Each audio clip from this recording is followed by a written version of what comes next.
Indian cricket വിസ്മയം വൈഭവ് സൂര്യവംശിക്ക് വീണ്ടും record. ത്രിരാഷ്ട്ര ഫൈനലിൽ കേവലം 11 പന്തിലാണ് അർദ്ധ സെഞ്ചുറി തികച്ചത്. 10 ഫോറും 8 സിക്സറുകളും അടക്കം 94 റൺസിനാണ് ശ്രീലങ്കയ്ക്കെതിരെ വൈഭവ് നേടിയത്. ഫൈസൽ ഹംസ വിവരങ്ങളുമായി. ഫൈസൽ, ഇപ്പോൾ വൈഭവിന് വീണ്ടും റെക്കോർഡാണ്, എന്താണ് വിശദാംശങ്ങൾ? സ്മൃതി, വൈഭവ് സൂര്യവംശി വീണ്ടും വിസ്മയിപ്പിച്ചുകൊണ്ടേയിരിക്കുകയാണ്. പക്ഷേ ഈ വിസ്മയത്തിന് ഒരു മധുരപ്രതികാരത്തിൻ്റെ കഥ കൂടി പറയാനുണ്ട് എന്നുള്ളതാണ്. ഗ്രൂപ്പ് ഘട്ടത്തിൽ ഇന്ത്യയും ശ്രീലങ്കയും തമ്മിൽ ഏറ്റുമുട്ടിയ ഒരു മത്സരമുണ്ടായിരുന്നു. അന്ന് വൈഭവിൻ്റെ വികൃതി നമ്മളെല്ലാം കണ്ടതാണ്.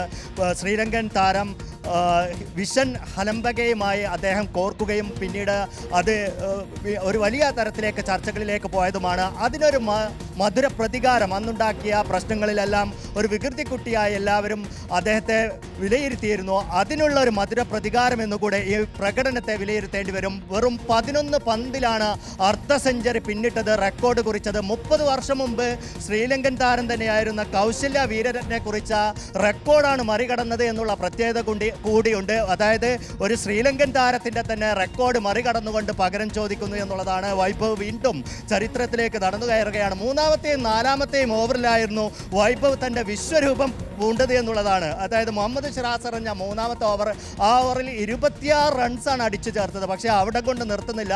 4ാമത്തെ ഓവറിൽ 4 പന്ത് മാത്രമേ കിട്ടിയതുള്ളൂ. സമജിത്ത് എറിഞ്ഞ പന്തായിരുന്നു. അതിൽ 2 സിക്സറും 2 ഫോറും 20 റൺസാണ് അടിച്ചു കൂട്ടിയത്. എന്തായാലും വീണ്ടും ഒരു സെഞ്ചുറി റെക്കോർഡിലേക്ക് കുതിക്കുന്നു എന്നുള്ള തോന്നിപ്പിക്കുന്നിടത്താണ് എന്തായാലും കാര്യങ്ങൾ മാറി മറിയുന്നത്. 94 റൺസിൽ വൈഭവ് പുറത്താകുന്നു. എന്തായാലും ലിസ്റ്റ് എ ക്രിക്കറ്റിലെ ഏറ്റവും വേഗതയേറിയ അർദ്ധ സെഞ്ചുറി ഇപ്പോൾ വൈഭവിൻ്റെ പേരിലായിരിക്കുന്നു എന്നുള്ളതാണ്. ഇന്ത്യൻ ടീമിൽ അരങ്ങേറാനിരിക്കുന്നു. അപ്പോൾ വൈഭവ് വീണ്ടും വിസ്മയങ്ങൾ തീർക്കുക തന്നെയാണ്. സ്മൃതി.